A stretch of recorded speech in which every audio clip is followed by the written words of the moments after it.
Passons de l'autre côté de la frontière pour analyser les étalons. Une équipe qui, sur le papier, a moins de talent pur, mais qui possède quelque chose que l'argent et la technique ne peuvent pas acheter, une âme de résistant. Si le Mali est le pianiste virtuose de cette compétition, le Burkina Faso en est le boxeur poids moyen, celui qui encaisse les coups sans jamais tomber et qui attend l'ouverture pour placer un crochet dévastateur.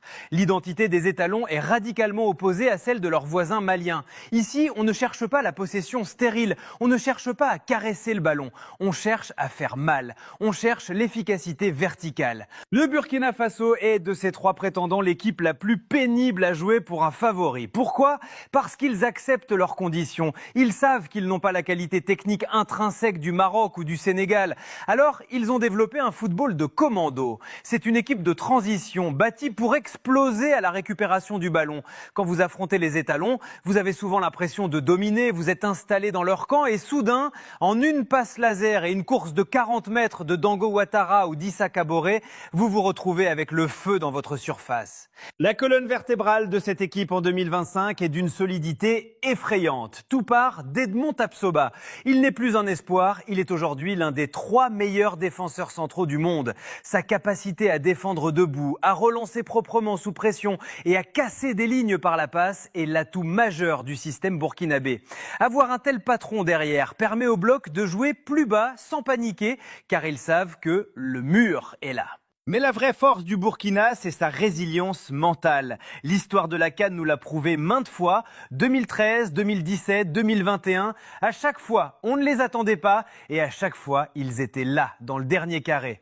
Ce n'est pas un hasard, c'est une culture. Les étalons ne lâchent rien. Ils sont capables de revenir au score dans des situations désespérées. Ils aiment le combat physique, ils aiment l'intensité. Là où le Mali peut s'effriter mentalement si le scénario devient contraire, le Burkina se sublime dans l'adversité. Cependant, le modèle burkinabé a ses limites et elles sont visibles. C'est le manque de créativité face à un bloc bas. Si vous donnez le ballon au Burkina et que vous leur dites « faites le jeu », ils sont en difficulté.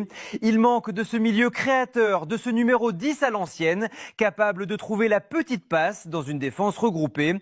Ils sont dépendants de l'espace. Si l'adversaire refuse de leur donner de la profondeur, le jeu des étalons peut devenir stéréotypé, prévisible, basé uniquement sur des exploits individuels ou des coups de pied arrêtés. Leur statut de surprise potentielle repose donc sur le tirage et le profil de l'adversaire. Contre un gros qui veut jouer et qui laisse des espaces, comme le Nigeria ou l'Algérie, le Burkina est l'arme fatale, ils peuvent les punir en contre. Mais contre une équipe vicieuse, fermée, qui refuse le jeu, ils peuvent tomber dans le piège. Alors, le Burkina peut-il gagner la CAN ? C'est l'équipe de tournoi par excellence. Pas forcément la meilleure sur une saison de championnat, mais celle qui sait gagner des matchs couperets 1-0. S'ils parviennent à maintenir leur discipline défensive et que leurs flèches offensives sont en forme, ils seront le cauchemar de n'importe quel quart de finaliste. Mais il reste un troisième